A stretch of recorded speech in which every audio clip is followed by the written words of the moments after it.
doing the same motion.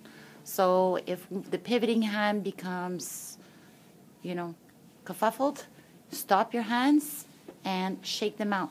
Don't keep doing the maneuver if the two hands have become homogeneous in their movement, because then you reinforcing the wrong movement between the left brain and the right brain. So if you get kerfuffled, stop, shake it out, and then you move on. Okay, beautiful. So the next maneuver, I'm going to actually take over from this point because we haven't done them yet in class.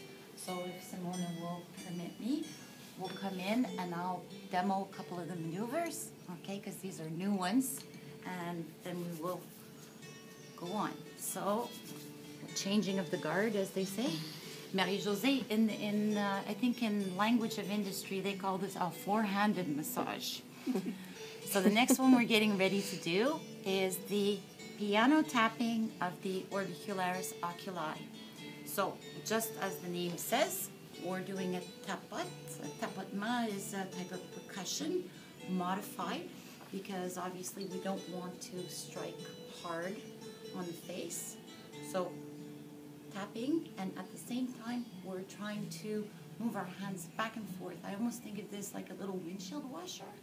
So back here, the hand has to pivot, and as he pivots, this again too is helping to drain puff and accumulated fluids around the eyes, okay? It will also help for the wrinkle body, as we say. So anything to help plump and soften that. Microcirculation, very important. So after the piano tapping, I think is... We have the Dr. Jaquette. Dr. Jaquette's, yes. Dr. Jaquette's is a type of pinching maneuver. And in French they call them les petits pincements. And basically what this is for is to help stimulate the circulation, increase blood flow. We can use it to penetrate product. On the oilier skins, it's to expulse sebum. So it has a lot of benefits for a lot of different skins. For the older skins, it's toning. So the first one we're doing is traveling up the two sides of the face at the same time. In the lower part of the face that has flesh, we can actually keep this kind of movement. So I almost think of it like we're plucking a harp string. When we come up to the nose, we need to turn to the side, because if we don't, we're not going to have the optimal position. We can travel along the corrugator.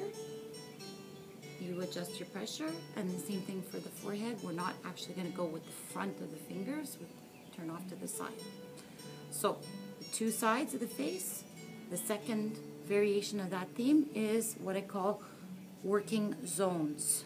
So now instead of left hand and right hand being on the split of the face, we're going to have the two hands working the area together. So depending on the client and what you're trying to do in the treatment, you can use variation 1, 2, or 3. And when you're going to work with serums too, we can even go a little bit down in the neck as well. So when you're working with the high frequency and you're doing the indirect massage, the spiral saturation, you would use these maneuvers as well. And the last one is what we call making gnocchi, right? So we're doing the full fleshed side. So it's like almost you want to pinch those little pieces.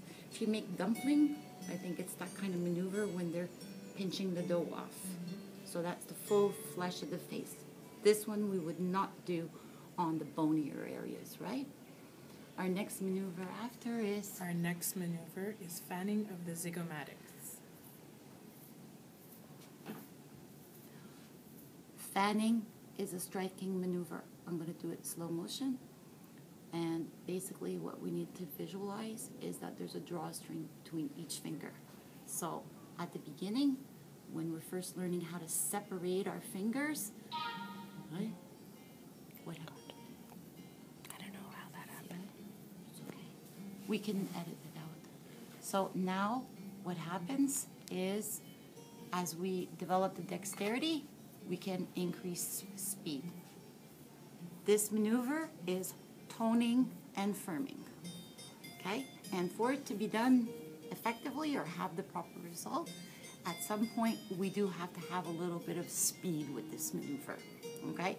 So slow, we're allowed to do this for the first while we're learning, but it cannot stay slow forever, okay? So strike the mandible to the top of the cheek. Next finger, strike mandible, top of the cheek. Third and fourth. So okay, that's a tricky one. Facial compressions. Facial compressions. Facial compressions, we feel slightly self-conscious when we do this, because really to have this maneuver proper, you have to pop off the face. You have to kind of fly, if you will. This maneuver is to help product penetration. So basically it's like that, you know, the sponge, okay, like a suction, okay? After this maneuver, we are going to move to the front of the client. So we take one hand, staying the décolleté, okay? And what happens now is, starting from maneuver 24 to maneuver 28, okay? We're working left side or right side, and then repeating the maneuvers on the other side. So the first 29. 29, okay. So the first maneuver is? Effleurage, stroking of the jawline, alternating. Okay, so my transition maneuver is to help me get balance.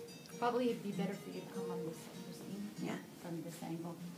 So what this does is, we're using the back of the hand, the length of the finger and the thumb. We're traveling down the mandible, the jawbone.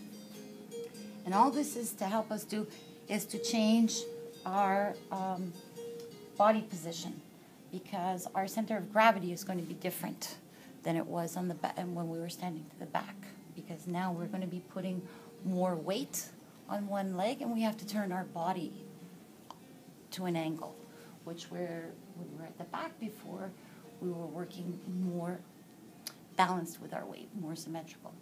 So once you have your balance, then you start your next maneuver, which is a circular effleurage of the sternal, alternating sides. Okay, so the circular effleurage of the sternal, we know the sternal, we love that muscle, and it's the fingertip.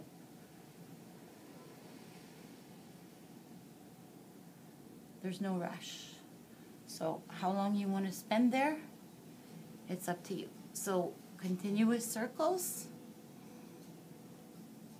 When you get to the flatter part of the trapezius in the back, you can start to exert more force.